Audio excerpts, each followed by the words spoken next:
Bien, nous sommes aujourd'hui le 29 octobre 2014 et je vais aborder un sujet euh, comment dire ça, je n'aime pas l'idée de devoir l'aborder ici, mais je comprends qu'il peut être utile que certaines personnes entendent ce que je vais dire, que ça peut peut-être les encourager. C'est vraiment uniquement dans ce sens-là que je l'aborde et pour cette raison-là que je l'aborde parce que depuis que je suis sur Facebook, pas une fois je n'ai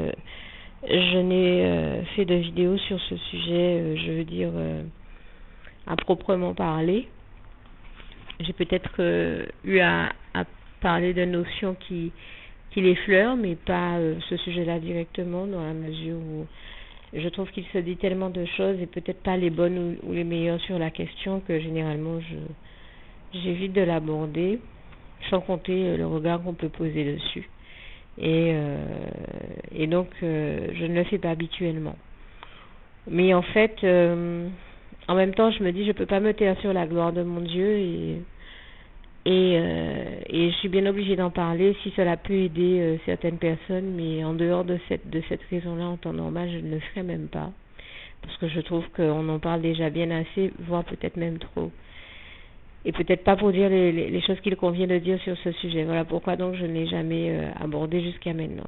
Donc je veux juste témoigner de la gloire de Dieu dans la mesure où il y a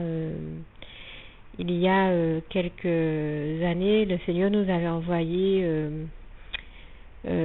surtout chez nous qui sommes antillais et qui vivons en Guadeloupe, mais bon, c'est quelque chose qu'on ne retrouve pas aux Antilles, en Martinique, en Guyane. Nous savons que malheureusement, la pratique de la sorcellerie, accompagnée de toute espèce de fausses croyances, est répandue. Et donc le Seigneur nous avait envoyé parler à quelqu'un de sa part pour lui dire que c'était une femme, qu'elle était en train de s'égarer dans ces pratiques-là et qu'elle n'était pas de Dieu et que ça ne lui apporterait rien et qu'il fallait qu'elle arrête parce que c'était malsain, que ce n'était pas de Dieu, donc du diable, et que ce n'était rien d'autre qu'une pratique par le biais de laquelle le diable essayait de la perdre. Bon, cette personne est allée jusqu'à nous faire croire qu'elle avait arrêté. Mais je rends grâce et gloire à Dieu à tout faire pour nous faire croire qu'elle avait arrêté, qu'elle était devenue une bonne chrétienne, jusqu'à chanter des louanges devant nous, acheter des CD de louanges, chanter des louanges devant nous et faire tout un cinéma. Jusqu'à ce que Dieu nous fasse savoir qu'en fait, elle fait tout ça, mais que ce n'est rien d'autre que du cinéma parce qu'elle continue à consulter, elle continue à fonctionner avec des équipes de voyants, à aller consulter les marabouts, les voyants et tout le reste. Et bien, bon, ben, ça n'a pas raté. Le Seigneur a déjà permis à plusieurs reprises qu'on la surprenne en train de le faire, ce qui nous a bien démontré que, comme d'habitude, Dieu a toujours raison et dit toujours la vérité. Je lui rends grâce et gloire. Et vous me direz, c'est tout à fait normal, puisque nous savons très bien que Jésus-Christ est la vérité, le chemin et la vie, comme il est écrit en Jean 14, verset 6. Donc mon propos n'est pas de nier l'existence de ces pratiques, et bien au contraire, tout simplement de déplorer qu'elles continuent encore, que les gens n'aient toujours pas compris que ça ne les mènera à rien. Au contraire, c'est vraiment un biais par lequel le diable les perd. Et je les invite donc à vraiment arrêter ces pratiques-là au nom puissant de Jésus. Et je pense à ce passage de la parole de Dieu qui dit « Arrêtez et sachez que je suis Dieu ». Parce que ces pratiques-là sont en horreur à l'Éternel et que ce sont de véritables abominations devant l'Éternel. Un beau passage nous le révèle là encore. C'est celui de Deutéronome 18, versets 9 à 14. Et je rends grâce et gloire à Dieu qui a touché mon cœur et qui m'en a délivré avec ce passage. Toute la gloire revient à Dieu, à Jésus et à son Saint-Esprit. Et oui, ce que je veux dire ici, c'est que je suis bien placée pour parler de cette réalité-là parce que j'ai moi-même été, j'étais pas un marabout, je n'étais pas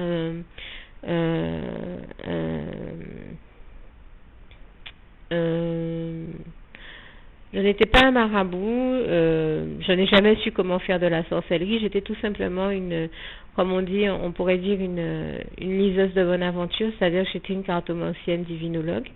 Mais ça m'a permis de me rendre compte que tout ce qui est en rapport avec la divinologie, la cartomancie, l'astrologie, sont des choses qui ne sont pas de Dieu. Le jour où le Seigneur m'a fait parvenir ce passage de Deutéronome, Et il a tout de suite touché mon cœur et j'ai compris que je me suis tout de suite dit, mais si,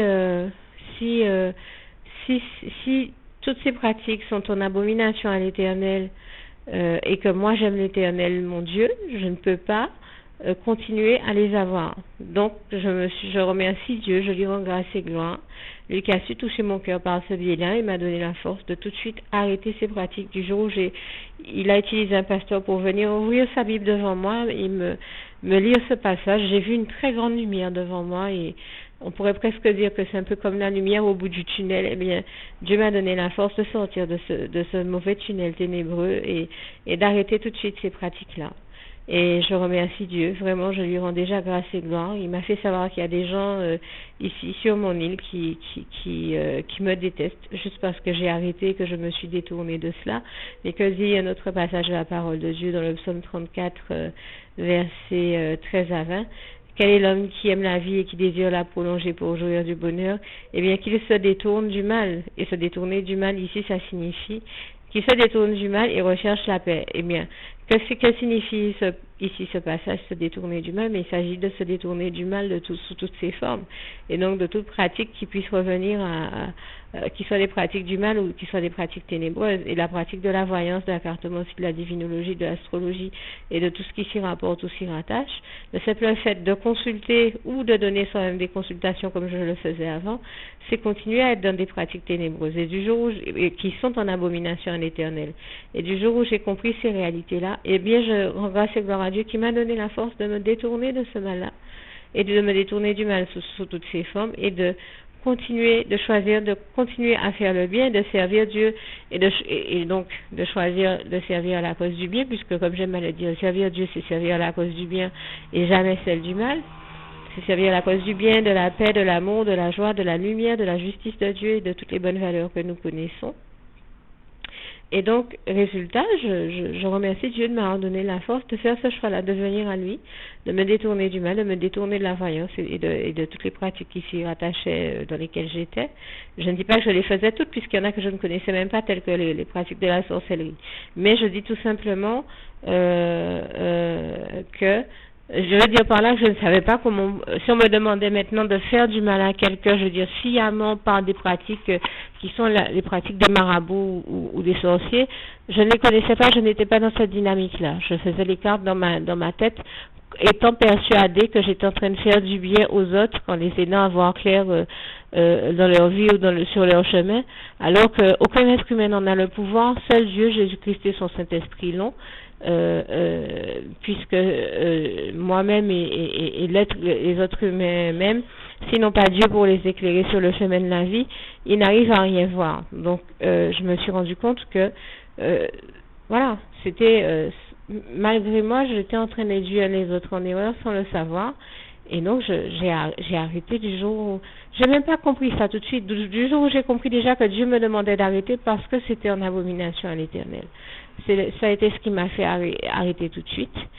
Et je remercie Dieu de m'en avoir donné la force. Et par la suite, voilà, depuis, j'ai compris que sans que Dieu ne nous éclaire de ses lumières et ne nous donne sa direction, nous marchons dans les ténèbres, nous sommes totalement aveugles. Comment est-ce qu'un aveugle pourrait conduire un autre aveugle?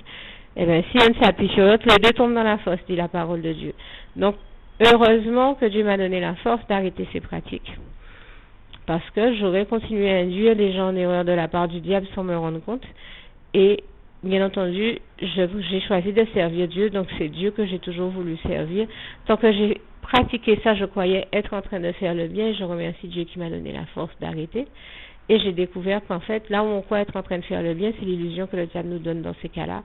On est en train de faire rien d'autre que d'induire les gens en erreur de la part du diable et donc à travailler pour le diable sans même s'en rendre compte. Donc je remercie, c'était vraiment sans que je me rende compte, je remercie Dieu qui m'a donné la force d'arrêter ces pratiques, de m'en détourner et de me mettre à le servir parce que c'est au fond de mon cœur ce que j'ai toujours réellement souhaité, servir la cause du bien et certainement pas celle du mal et donc servir Dieu. Et vraiment, toute la gloire en revient à Dieu, à Jésus, à son Saint-Esprit qui m'a vraiment donné la force de me détourner de ça. Et mieux maintenant d'aller prêcher à ceux qui sont encore dans ces pratiques, justement de s'en détourner et d'arrêter pour revenir à Dieu. Vraiment, toute la gloire en revient à Dieu, à Jésus, à son Saint-Esprit. Merci Seigneur encore pour cela.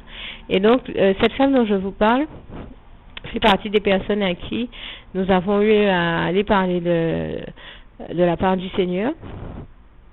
Et justement, mon témoignage était censé la toucher d'autant plus qu'elle sait que j'ai vraiment arrêté. Et ça devrait lui parler, ça devrait lui faire se dire, mais si même elle qui était voyante, elle vient me dire, ou encore qui était cartomancienne, vient me dire d'arrêter, que ce n'est pas de Dieu, que ça ne va rien m'apporter, et que ce ne sont ni les voyants, ni les diseurs de bonne aventure, ni les marabouts qui pourront jamais m'aider, c'est qu'elle en a fait l'expérience et que donc elle sait de quoi elle parle et qu'il faut que j'arrête. En plus, Dieu a envoyé avec moi un second ancien cartomancien comme moi, j'étais cartomancienne avant, pour lui parler. On était à deux à lui dire ça, et elle s'est rendue compte que nous lui disions vrai. Elle savait que nous lui disions vrai, et elle savait que nous parlions précisément en personne expérimentée, non pas en personne qui connaissait pas leur sujet, mais bien au contraire en personne qui le connaissait tellement bien, qu'il avait pratiqué et qui en avait découvert les retorts, que nous savions très bien de quoi nous étions en train de parler. Donc nous arrêtions et nous l'invitions à l'arrêter pour que mal ne lui en prenne pas, elle à son tour. Malheureusement, elle a fait semblant de nous écouter, et en fait elle n'a jamais rien arrêté, et nous l'avons sous nos yeux, nous nous rendons compte que son cas est de mal en pire, ça va de mal en pire, que le diable l'aveugle de plus en plus, l'égare de plus en plus, là, et c'est de plus en plus grave. Et le Seigneur m'avait donc averti qu'elle continuait à consulter des voyants, à s'entourer de voyants. Et bon, on a découvert que c'est réellement le cas, qu'elle va dans des pratiques de plus en plus graves, qu'elle fait des choses de plus en plus graves. Et il n'y a pas longtemps, je l'ai vraiment surprise carrément, il y a quelques jours, au téléphone avec l'un de ses voyants, à lui demander quelque chose du genre, mais qu'est-ce que tu vois dans ta boule de cristal pour moi? Je veux dire, le propos était très clair, elle pouvait pas être en train de demander ça à un médecin ou à quelqu'un d'autre. Donc j'ai très clairement, et je rends grâce et gloire à Dieu, il n'y a pas de hasard avec le Seigneur, qui nous permet de découvrir les choses chaque fois. Ce n'était pas la première fois, puisqu'il m'est arrivé de croiser en sortant de chez elle des voyants qui arrivaient. Donc j'ai déjà eu la preuve que tout comme le Seigneur me l'a annoncé, elle continue à être dans son système de consultation avec les voyants. Seulement les effets en sont réellement visibles et palpables, puisque on voit, mais de manière évidente, que le diable l'aveugle de plus en plus, qu'elle est de plus en plus égarée, et qu'elle commence même à être dans un comportement qui frôle la folie, celui de quelqu'un qui est dénué de sens, qui a perdu tout bon sens, et parce qu'elle fait des choses de plus en plus graves et de plus en plus illogiques, de plus en plus insensées, et elle choque tout le monde avec ça. Nous ne sommes pas les seuls qu'elle choque.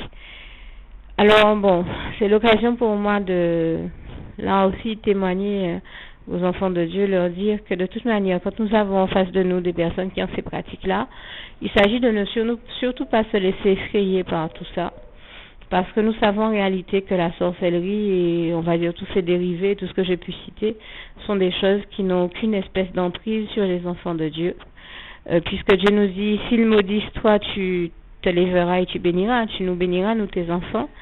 Nous savons que l'Éternel protège ses oins, donc la sorcellerie et ses effets et tout le reste, en fait, n'ont en réalité aucun effet sur les enfants de Dieu, et je tiens à le dire, donc aucun enfant de Dieu n'a à avoir peur des sorciers ou de leurs collègues et tous ceux qui travaillent autour de toutes ces choses-là et qui ont à voir avec tout cet univers-là, parce que ces choses-là n'ont aucune espèce d'emprise et aucune espèce d'efficacité, sont nulles, non avenues et sans effet sur les enfants ou la vie des enfants de Dieu. Je tenais à ce que ce soit clair, à les encourager, à les rassurer, à leur faire savoir qu'ils n'ont aucune espèce de crainte ou de peur à avoir par rapport à tout ça. D'autant que je pense qu'un bon nombre d'entre vous connaissez notamment ce passage d'Ésaïe 54 que je dis ici à ma manière. Tout ce que le diable et ses serviteurs feront contre nous, toute arme forgée par eux contre nous, et nul non avenu et sans effet. Donc vraiment, nous connaissons tous ce passage et nous connaissons aussi ce passage d'Ésaïe 59, verset 1 qui dit « Non, la main de l'Éternel n'est pas trop courte pour sauver, ni son oreille trop dure pour entendre. La main de l'Éternel est sur nous, elle nous protège. » Et quand les sorciers ou autres viennent avec toute leur stratégie pour essayer de nous faire du mal, que ce soit de la sorcellerie ou autre chose, le seul effet que je pense qu'on peut y voir, c'est que la main de Dieu est sur nous pour nous protéger. Tous leurs travaux et tout le mal qu'ils voudraient nous faire ne fait rien d'autre que de rebondir sur la protection que le Seigneur dont le Seigneur nous bénit en étendant la main sur eux, et ce mal-là ne fait rien d'autre que de faire ricocher ensuite sur eux, puisque quand quelqu'un veut faire du mal à quelqu'un d'autre, malheureusement pour lui, il est en train de s'envoyer du mal à lui-même par un peu comme un effet de ricochet comme je viens d'en parler. Donc très concrètement, on n'a pas à s'inquiéter de ces choses-là. On a à continuer à aller de l'avant avec Dieu Jésus-Christ et son Saint-Esprit et n'avoir vraiment aucune peur, aucune crainte face à tout ça. Et c'est une pensée que j'ai en moi aussi profondément et que j'ai vue écrite encore sur le net. Ces choses-là n'atteignent en aucune manière les enfants de Dieu. Et je rends grâce et gloire à Dieu qui a même mis au cœur d'une sœur en Christ de faire un petit texte où elle disait mais je vous avertis, vous les sorciers et tous vos amis, vous pouvez toujours essayer de m'envoûter, ne perdez pas de vue que je suis un oint de l'Éternel, que Dieu protège ses oints. Et donc, en la matière, je ne suis pas envoûtable. Et je crois que les enfants de Dieu ne sont pas envoûtables. C'est-à-dire qu'il y en a bien qui essaient de les envoûter. Malheureusement, comme je viens de le dire ici, leur envoûtement et travaux de sorcellerie sont nuls, non avenus et sans effet. Donc, nous n'avons aucune espèce de raison d'avoir peur. D'autant que si même avant nos conversions, Dieu nous a toujours protégés de toutes ces choses-là, au point que nous ayons eu la force de venir au baptême et à la conversion totale. Si même avant nos conversions, il nous faisait déjà du mal et que ça n'a eu aucun effet, à plus forte raison maintenant que nous sommes en Jésus-Christ. Donc je veux dire, tout ça est nul n'en a venu sans effet, encore une fois, ni prêter aucune foi, ni accorder aucune foi, aucun crédit. Et je veux dire, je parle de tout ce que ces personnes-là peuvent faire. Parce que c'est sans effet, le mal, la sorcellerie et tout le reste, c'est sans effet sur les enfants de Dieu. Donc les enfants de Dieu n'ont pas à en avoir peur. Je ne nie pas que ces pratiques-là existent, mais je dis que elles sont nulles, non avenues et sans effet sur les enfants de Dieu et toute autre personne pour qui Dieu le souhaite. Et toute la gloire revient à Dieu, à Jésus, à son Saint-Esprit. C'était un premier point. Le deuxième est de dire que, bien entendu, tous ceux qui ont ces pratiques-là, de manière consciente ou inconsciente, parce que comme je l'ai dit, ça peut arriver qu'inconsciemment, on ait des pratiques ou des activités telles que la cartomancie sans se rendre compte que ce n'est pas de Dieu, mais que tant qu'on n'est pas informé que ce n'est pas de Dieu, on ne s'en rend pas compte. Et j'étais pas informée, comme je vous l'ai dit, le jour où j'en ai été informée, mais j'ai tout de suite arrêté. Et nous sommes presque 10 ans plus tard. Je veux dire, ces choses-là ne font plus du tout partie de ma vie. Et je remercie Dieu qui m'en a délivré, donné la force de l'arrêter. Mais j'ai bien compris aussi que tant que certaines personnes ne sont pas informées de cette réalité-là, que ces choses-là ne sont pas de Dieu, elles demeurent persuadées, comme c'était mon cas, qu'elles sont en train de faire le bien sans se rendre compte qu'en fait, elles travaillent pour le diable. Alors que ce soit clair, tous ceux qui ont ces pratiques-là travaillent pour le diable sans le savoir. Pourquoi? Parce que ce sont des œuvres du diable qu'elle fait. Qui est-ce qui, à travers tout ça, cherche à faire du mal aux autres? C'est le diable, ce n'est personne d'autre. Et qu'ici, il ne trouve pas une occasion de faire du déni, une occasion supplémentaire de plus de faire du déni, parce qu'il voudrait en fait qu'on se retrouve peut-être dans certains cas à faire colère contre ceux qu'on sait être en train d'être ceux qui vont consulter des marabouts pour leur demander de faire des travaux négatifs nous concernant, nous faire du mal et de la sorcellerie. Mais en fait, là où le diable essaie de là encore monter les uns contre les autres, le problème, en réalité, le véritable ennemi dans l'affaire, ce n'est même pas la personne qui fait toutes ces choses-là, mais le diable lui-même qui est en réalité celui qui prend le contrôle de la personne pour l'amener à aller faire ces abominations-là et ces bêtises-là. Donc, et les deux, et celui qui consulte, et celui qui va consulter, et celui qui donne la consultation, ou qui fait la consultation, et celui qui va consulter. Donc, le seul réel coupable, blâmable et responsable dans cette situation-là, encore une fois, ce ne sont même pas eux puisqu'ils sont aveuglés, il faut leur pardonner, et personnellement je leur pardonne, mais en réalité c'est le diable, parce que c'est le diable le seul qui cherche à faire du mal et à détruire, puisque nous savons ce qu'il est écrit en Jean 10, verset 10 et aussi en Jean 8, verset 41 à 47. Donc ne vous laissez surtout pas aveugler. J'ai envie de dire, les personnes qui font ça, elles sont tout simplement aveuglées par l'ennemi, elles ne comprennent pas la portée et la gravité de leurs actes. Mais le seul qui sait pourquoi il les manipule, les téléguides au point que ces personnes en arrivent à faire ça, c'est le diable lui-même, et donc il est le seul blâmable, coupable, responsable et condamnable dans tout ça. Donc je tenais à ce que cela soit dit, cela soit clair, si cela peut vous aider à mieux comprendre la situation et voir clair. Moi je crois que l'ennemi, je l'ai déjà surpris aussi à me faire du mal, à générer des situations problématiques dans ma vie et à venir par derrière dire oui que c'est un tel qui a fait ça dans l'espoir que j'aille voir ces personnes-là, que j'aille voir un tel et que ça se transforme en esclave ou que il en ressorte toute une histoire ou à travers laquelle qui nous aurait déchirés et séparés avec ces personnes-là. Eh bien non, j'ai choisi de ne pas faire d'esclandre, déjà parce que j'ai horreur de ça et que ce n'est pas dans mon tempérament, et de ne pas non plus aller dire quoi que ce soit aux gens, parce que je veux dire, même si c'est vrai ce que je ne crois pas nécessairement d'eux, parce que je ne pense de personne que la personne est en train de me faire du mal, ou je n'ai pas ce type de pensée, encore moins a priori, même si je pensais ça, je sais que les personnes qui font du mal ne le font pour rien d'autre que parce qu'elles sont aveuglées par l'ennemi. Donc même s'il y en a qui me font du mal, je ne leur en veux pas, parce que je sais que c'est le diable qui est derrière tout ça et qu'il en est, comme je le disais tout à l'heure, le seul responsable, blâmable, coupable. Donc celui à qui ils font vouloir dans l'histoire, c'est le diable et certainement pas ces personnes-là. C'est pour ça que je dis je n'en veux à personne, même quelqu'un qui serait en train de me faire du mal, parce que malheureusement pour cette personne-là, non seulement je lui en veux pas, mais je trouve ça pitoyable de la part du diable, vraiment affligeant et pitoyable et donc, comme je le dis, le seul à en vouloir dans ces cas-là, c'est le diable. Ne surtout pas tomber dans l'écueil d'aller se fâcher ou demander des explications, faire des réclamations aux gens dans ces cas-là, parce qu'on sait d'où ça vient, à savoir du diable, comme je le disais, et du diable seul. Donc, ça m'intéresse pas d'aller dire aux gens, oui, mais pourquoi vous faites ci ou pourquoi vous me faites ça. Au contraire, comme dit le Seigneur Jésus, ce que tu fais, fais-le promptement. Si quelqu'un veut avoir la bêtise de se laisser téléguider par le diable, manipulé par le diable au point de vouloir me faire du mal ou faire du mal à quelqu'un d'autre, il est en train non seulement perdre son temps, son énergie, sa vie à se mêler ou à essayer de gérer ou de générer des choses dans la vie des autres, alors qu'il n'en a pas le pouvoir. Dieu seul a le pouvoir de faire changer les vies et toute la gloire lui en revient. Je parle de changer positivement. Bien sûr, ces personnes-là voudraient peut-être les changer négativement. Mais tout ça, comme je l'ai dit tout à l'heure, est nul n'en a venu et sans effet. Donc, perdre son temps chez les voyants, perdre son temps, son énergie, à monter, descendre chez les voyants et à faire des consultations, à faire ci, à faire ça, à donner son argent pour encore des travaux, soit fait pour faire du mal aux autres, c'est une vraie perte de temps. Moi, j'invite tous ceux qui le peuvent à faire une économie de temps et d'argent, justement, de temps, d'argent, d'énergie et tout ce que ça implique d'autres.